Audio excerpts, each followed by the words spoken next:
Hello, everyone, and welcome to the Profitable Coaching Conversation Show with Wendy Y. Bailey. I'm Wendy Y. Bailey, and I appreciate you taking time out to watch this live or to watch the replay. Be sure that you are, if you're out there and you want to let me know that you're there in the comments, that you grant StreamYard permission to post who you are, your identity as well on Facebook. I'm live streaming on Facebook, on my page, my profile in two Facebook groups. I'm also live streaming on LinkedIn and on two YouTube channels.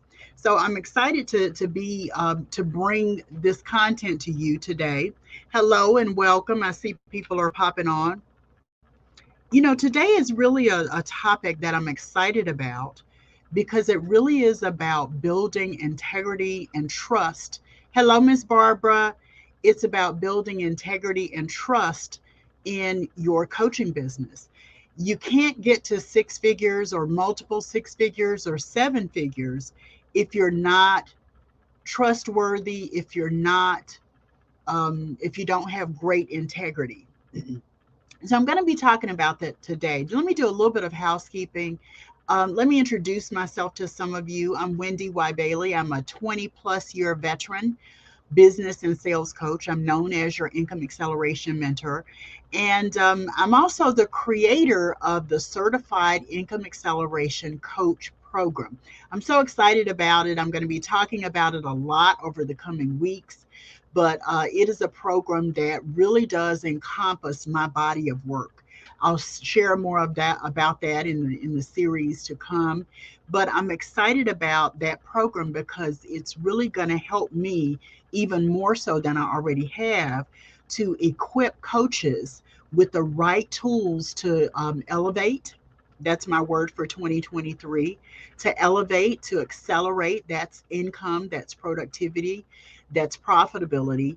And it's also about sustainability. Those are my three key areas that I want to focus on this year: productivity, profitability, and sustainability. So, if you're a coach who wants to move your business forward in those areas, then you really want to pay attention and you really want to connect with me because I'm really intentional about how I do that. The thing that I love about what I've been able to accomplish in more than 20 years is, I didn't just do it and found myself here.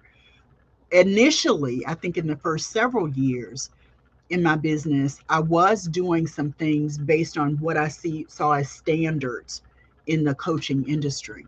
And over time, I became very, very keenly aware that I had the ability in my business to create what I truly wanted it to be.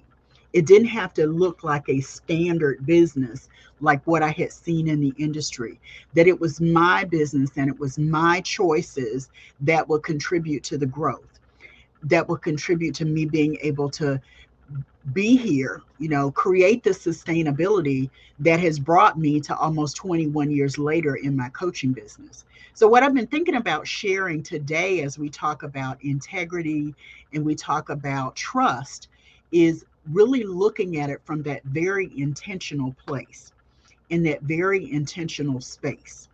There's a there's a diagram that I created. I want to say it was a divine download many years ago, and it still applies today, and it especially applies when we talk about trust and integrity. So now that I've said a little bit, let me just kind of remind you that what I'm going to be sharing today is a bit of a preview to my three-part masterclass series. If you haven't registered for that, be sure that you go to elevatewithwendy.com, and sign up there. It's complimentary. I've reworked some of the promotional materials. I've changed the date on it. So be sure that you are plugged into that complimentary resource. We're going to do a lot of really cool things in that masterclass series. It's three parts over 3 consecutive days. It's coming up in about 11 days. So be sure that you reserve your seat right away. So let's talk a little bit about trust and integrity. One of the definitions I heard of for integrity is what you do when no one's watching, right? Integrity is what you do when you are not when you don't think anyone is watching. I didn't say it right. Let me start over. Integrity is what you do when you don't think anyone is watching. There are always people watching, and how are you showing up in that space? How are you showing up in that minute? So when you think of integrity, it's really about being impeccable with how you show up. It's really about being impeccable with how you speak and what you say and what you do. So it's there's an intention behind it. There's also a confirmation based on your words and your actions. So it's like a threefold way of operating. And you may be saying, well, Wendy, why? I'm always being in integrity. I'm focused on being trustworthy in everything that I do. Well, sometimes the best laid plans, as they say, of mice and men are not what happens. You've got to think about people on the other side of your choices. You've got to think about, what's happening on the receiving end of those actions and those thoughts and that behavior that you roll out to people.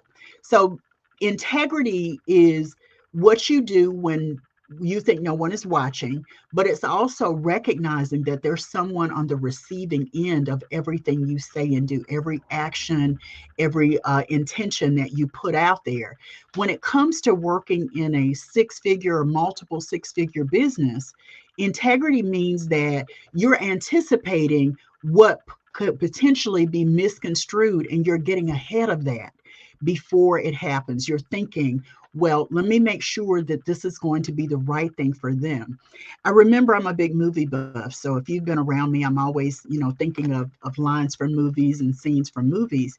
And there's a scene in the first Jurassic Park movie. Jurassic Park is a movie about dinosaurs and how they created what they thought was going to be a theme park that would showcase these dinosaurs. And Jeff Goldblum, the actor, plays this chaos theorist. He's a PhD theorist, and he says when he sees what's happening, and the guy who created Jurassic Park tells them about it and how it came about and everything, he says to him, it's not that you created this theme park with these extinct creatures who are roaming around. Is that when you created it, you didn't think whether or not it was right for you to do that, right? So when you think about integrity, it's making sure you're thinking about if it's the right thing to do, if it's the right thing to say, if it's the right action to take, if it's appropriate, if it's the truth, if it's something that's going to hurt people or help people. You've got to pay attention to that, especially as a coach.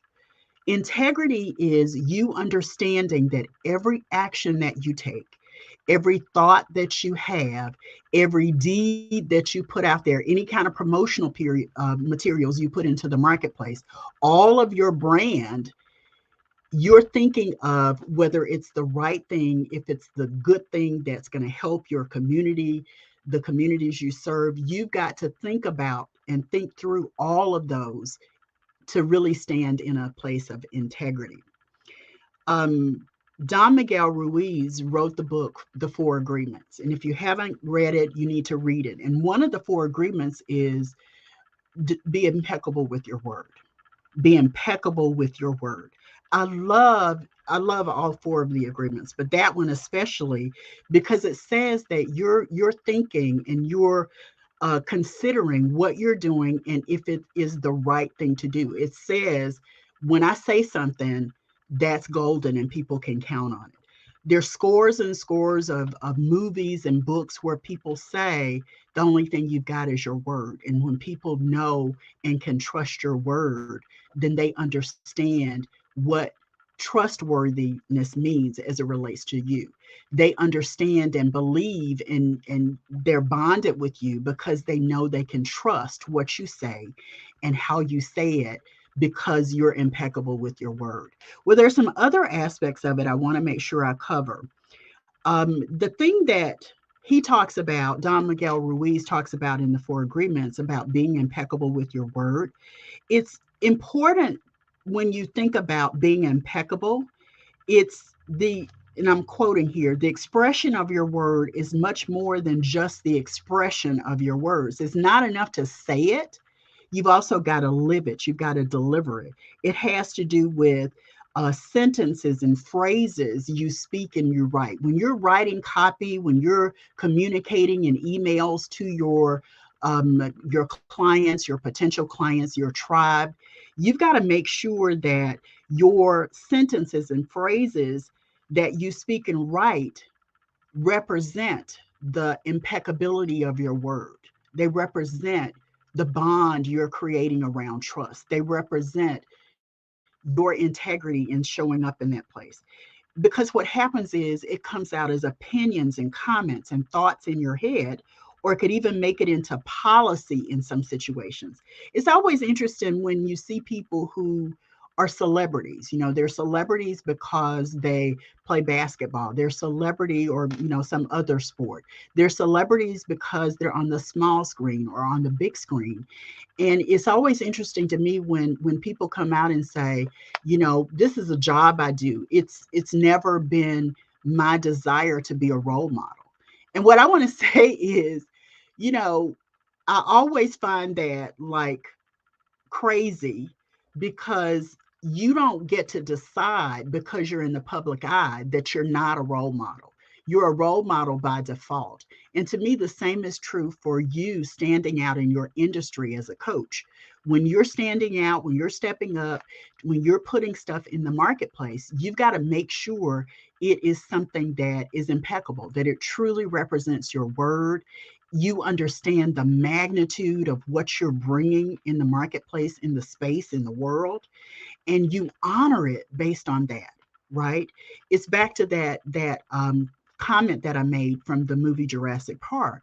When you create a program, when you position something that you're selling to people and inviting people to enroll in, you've got to make sure it's the right thing to do. When in NLP, one of the things we talk about is ecology.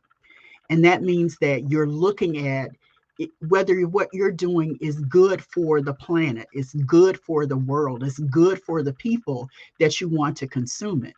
And that's part of impeccability that I think some people miss. So when you think about being impeccable with your word, it goes so far beyond just what you speak and write. Again, it's opinions and comments and thoughts in your head, or could even make it into policy. What you do today is something someone else may decide, "Ooh, that's a great idea. Let's turn that into governance in the coaching industry." You got to think about what you're doing. It's very intentional, but it's also, there's a depth to what you should be thinking and how you should be viewing what you're offering in the marketplace and how you're showing up in your brand.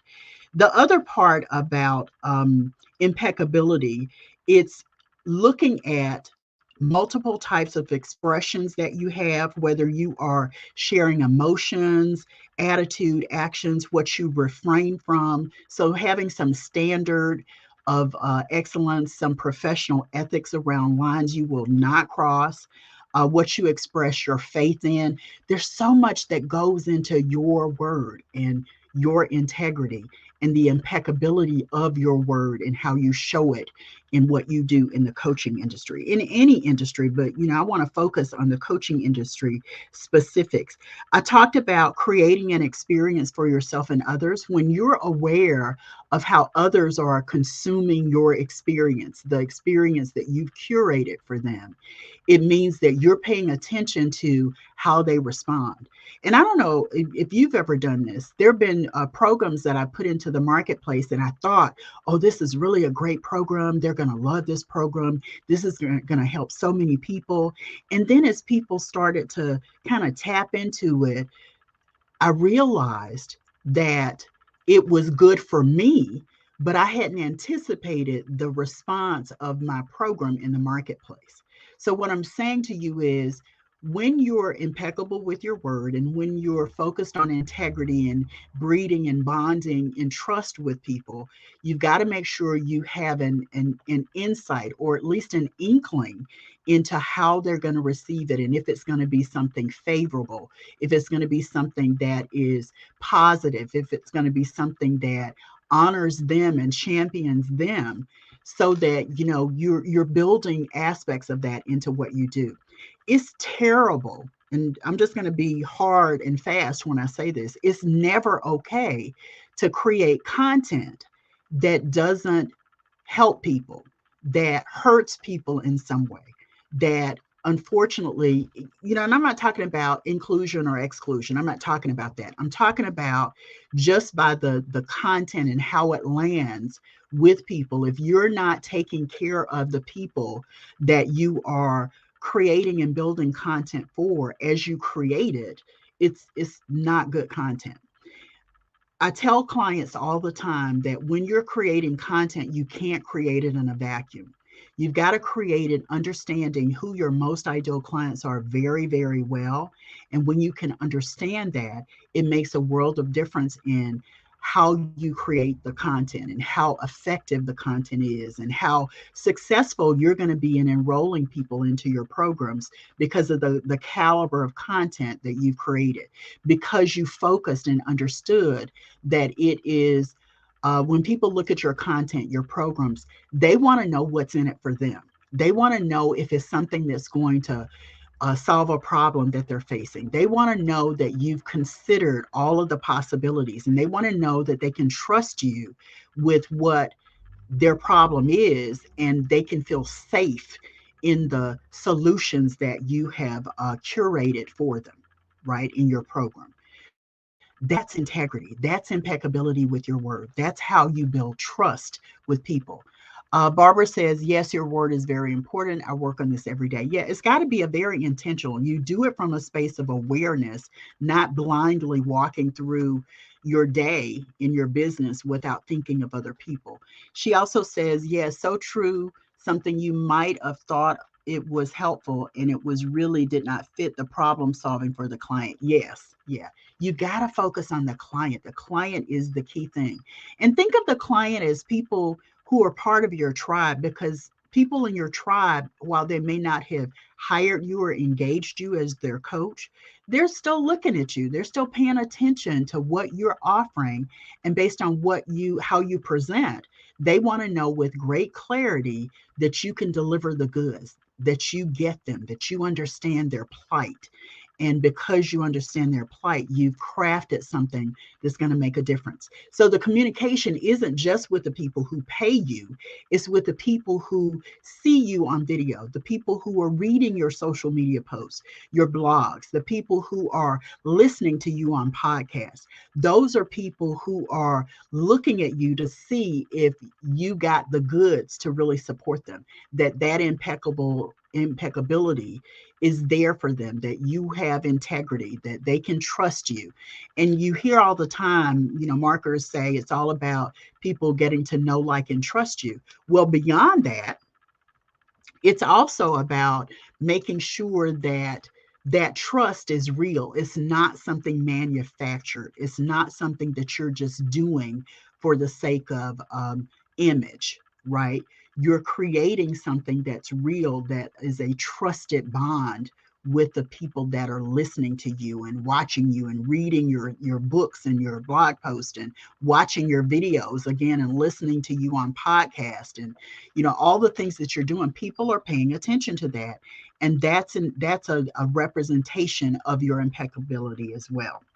The other thing that I want to say is, you create dynamics of respect. This is me reading in a relationship by being silent and listening attentively.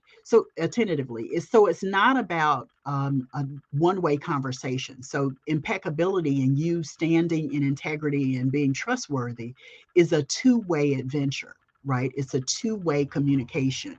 You're providing information that reveals your integrity, your word, your care, your compassion, your expertise, your knowledge, all of that. And on the receiving end are your clients or potential clients who are paying attention to that. It also means that you're listening to what your clients are saying, what your tribe is doing. When you're posting something, stop just posting blindly on social media. Make sure you understand the intent of that post. I posted something earlier today, and I've been thinking about it for about a week now. And the gist of the story, I won't go into all of it, but the gist of the story is I was traveling, I was driving somewhere, and I got stopped and I got a ticket. And when I got the ticket, I looked at the ticket, and when it finally got into the system, the ticket ended up being a $300 fine for the ticket. And I was like, wow, that was a tough lesson. And I was distracted, which is, what made me get the ticket. And when I paid the ticket, I was grateful to just, pay the ticket and get it all behind me. Then I got a notice that said, we are categorizing you as a super speeder and assessing another fine to you, $200 fine. So one ticket, speeding, cost me $500. Yeah.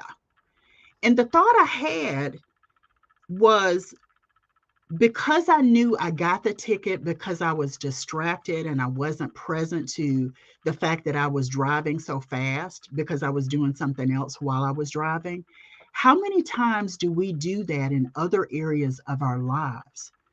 Where we're distracted and we're not present, and it's costing so much. It may not be a monetary cost, but how many times are you missing out on opportunities, or you're missing out on times where you stand in integrity because you were distracted by something? So, impeccability and being standing in integrity and building and breeding trust in relationships is about you understanding the value of being present to everything happening. It doesn't mean you're paying attention to all things. It means that it's two people in this relationship, and you want to hear from other people on the other side of the relationship as well. Barbara says, you're not alone. It happened to me too. The speeding. Yeah. Yeah. But to me, speeding is a lesson. When you're speeding and you get caught, it's a lesson. I always view that as like a warning shot, if you will, because if I'm speeding, that means I'm moving too fast in the car, but it also means that I'm probably moving too fast in life and business as well. So it's my warning shot to slow down, right, and be more present. Yeah, you do learn when you have a $500 ticket that you got to pay, or you do learn when there are other things that happen as a result. Maybe there's an accident or something. But the fact that it was just a speeding ticket, yeah, I'm going to say it that way, and not an accident, says, wow, I have an opportunity to address that and not let it happen again. That's what I mean when I talk about impeccability of your word. The thing that I want you to understand is, if you're questioning anything as it relates to your integrity or your trust, and if you're being really intentional when it comes to that, you can create a different experience for yourself. You can create something different based on the emotional reaction. I have what I like to call a poker face, because sometimes I'm processing what somebody is saying to me in my head, and I don't always want them to see the expression of that on my face. I need the space within my head to process it before I share my thoughts about it. And sometimes those thoughts are constructive for them. Sometimes it's, awareness about how I see something differently than maybe they intended. When you are when you turn down the emotions of whatever the situation is, what you're going to find is you're able to respond in a way that is helpful, in a way that does support you in the relationship and the other people or persons in the relationship, no matter what type of relationship it is.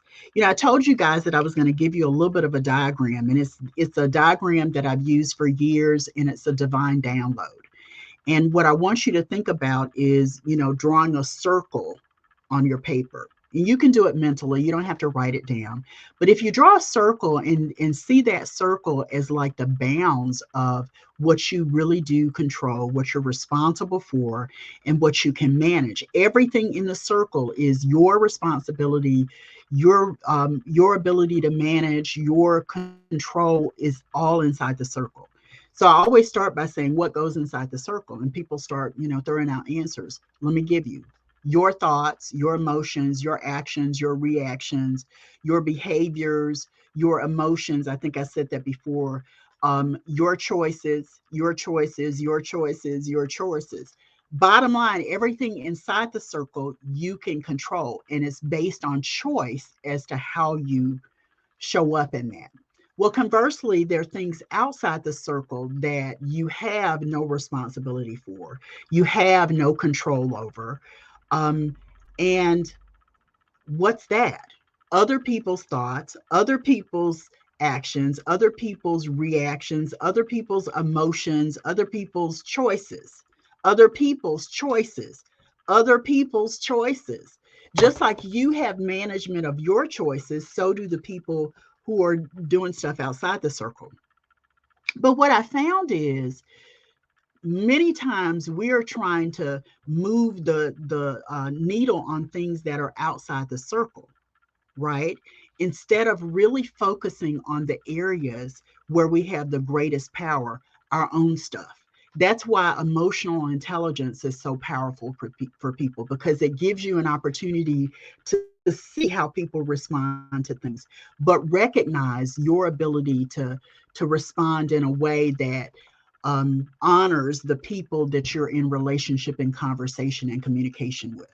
That's the beauty of those kinds of tools like emotional intelligence. Even when you look at Myers Briggs, knowing that it tells you how people are operating outside the circle, INTJ, EN, TF, whatever the things are. I know them, but I'm not looking at them.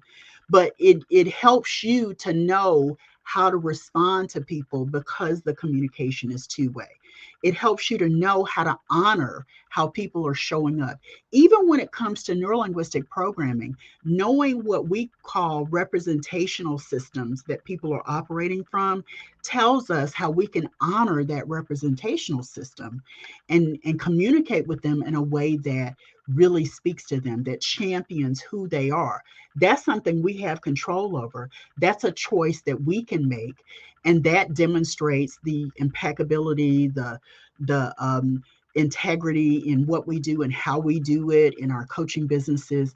When I tell you that integrity and trust sound like they're easy, I want to make sure you understand that they're a choice, and it's very intentional, and it means that you are looking out for other people in the relationships and in the conversations you're having, right? So when you think about this, I want you to know that the higher you get in terms of your income, the greater your focus has to be on integrity and trust. It doesn't get easier because you have more clients and more, business coming in. It gets even more challenges because you've got to consider so much more when you're making more, right? You've got to think about it in a way that says, okay, I've got to make a choice that truly represents my belief in what I'm doing, the support I want to give my clients, the brand that I'm creating, the people in my tribe that I want to champion, that I want to understand. Your thought process has to be much more intentional, much more deliberate to breed integrity and trust in everything you do in your coaching business, right? So if you're just joining us, thanks so much for popping in. I'm winding up, but I want to make sure I tell you, if you're catching me on the replay, type hashtag replay. If you have questions, I'm going to go back to all of the platforms and see if there are questions or other comments that people are making so that I can respond to you. I'm here Monday through Thursday at 5 p.m. Eastern, right? And so next Monday through Thursday, I'm going to continue this series that I've been doing. And for the series, Monday is all about group coaching as the key to scaling your six-figure coaching business. This is a series that I've been doing, and I'm really, really excited about. Absolutely, Barbara, you're welcome for the awesome information. This is a series I'm doing that is really about positioning you and helping you to start to think about moving into multiple six figures, or if you're not quite at six figures, getting there, because it's a process, right? It's a process. When I talk about elevation, I'm talking about elevating your brand. I'm talking about accelerating your income. I'm talking about streamlining your success so that you can get to success faster and easier with lots less effort in a way that rewards you and the clients that you serve. So sign up for my complimentary masterclass series. It's coming up in a couple of weeks. In fact, it's 11 days. So I want to be sure that you go and sign up for it. I'm excited about putting this content together because when I talk about elevate and elevation being my theme for 2023, I'm taking everybody with me. So if you want some elevation, some acceleration, some streamlining your success, if you want to get to the place that you are looking to be in 2023, sign up at elevatewithwendy.com. As a reminder, I'm live streaming on YouTube, Profitable Coaching Conversations, YouTube, Wendy Y. Bailey, LinkedIn, my Facebook profile, my Facebook page, and 2 Facebook groups. So I'm a little bit of everywhere, and I'm going to come and check out whatever comments or thoughts you have. I'd love to hear them. I'd love to see them. Thanks so much for tuning in. I hope you guys have a wonderful weekend. And Monday, I'll be back to talk about group coaching, and I hope you'll tune in with me then. Thanks, everybody, for being here, and I'll see you soon. Bye.